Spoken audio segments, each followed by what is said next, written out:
શું છે? બાકાજીકી કરવી. એટલે બાકાજીકી કરવા માટે કોઈ ક્વોલિફિકેશન હશે ને, ફોર્મ બોર્મ ભરવું પડે તમારે? ખદડાઓના ફોર્મ હોય, માય કાંગલાઓના ફોર્મ હોય, બાકાજીકી મરદના કોઈ ફોર્મ ના હોય. આ તમારી સ્ટિંગ પડી ગઈ. ટીંગ પડી જાય ચાલશે, જીવનમાં લેવલ એ પડી ગયું. હવે ના પડતી હો. બાકાજીકી મરદના ફોર્મ ના હોય. ઈ અમે લોહીમાં લઈને આવેલા. અમારા દાદા વીઘે વીઘે જમીન વેચી મારી. એ તો વિશ્વાસ હતો જ. થોડી હતી, હા. બાપાએ વેચી મારી. એની આ લઈ લીધી. એ વખતે આર્થિક ની મને નહીં ખબર, હું તો લઉં છું.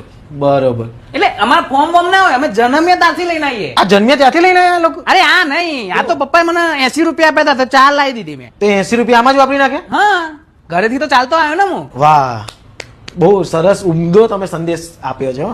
સારું ને, 10,000 સ્ટેપ ચાલુ. હા બરોબર છે. તો એવું તમારો કોઈ કાર લાવવાનો, પ્લેન લાવવાનો એવું કોઈ ધ્યેય નથી જીવનમાં? પ્લેન લાવીએ, પ્લેન આપણે લાવી દઈએ. ના નહીં, એમ? મૂકવાનું કે ઓહો, એવું છે એમ? પ્રશ્ન રહી જાય ને. હા, જમીન હતી તો બધી વેચાઈ ગઈ. બરોબર. એવું નહીં ના, એમને એરપોર્ટ વાળા મૂકવા દે, ના નહીં પડતા, પણ ભાડું માંગે. એમ ના માંગવું જોઈએ ને લોકો.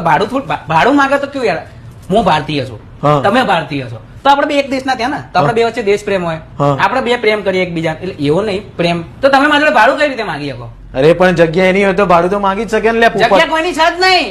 કોની આવો નિયમ લાગે આ જગ્યા તારી, આ જગ્યા મારી? કોઈની નહીં યાર. તમે બહાર આવો, રિયલ લાઈફમાં દુનિયામાં આવશો ને, ઘણું બધું છે. આ ગ્લેશિયર સિવાય ઘણું બધું છે ભાઈ. તો આપણે એવું વિચાર્યું કે પ્લેન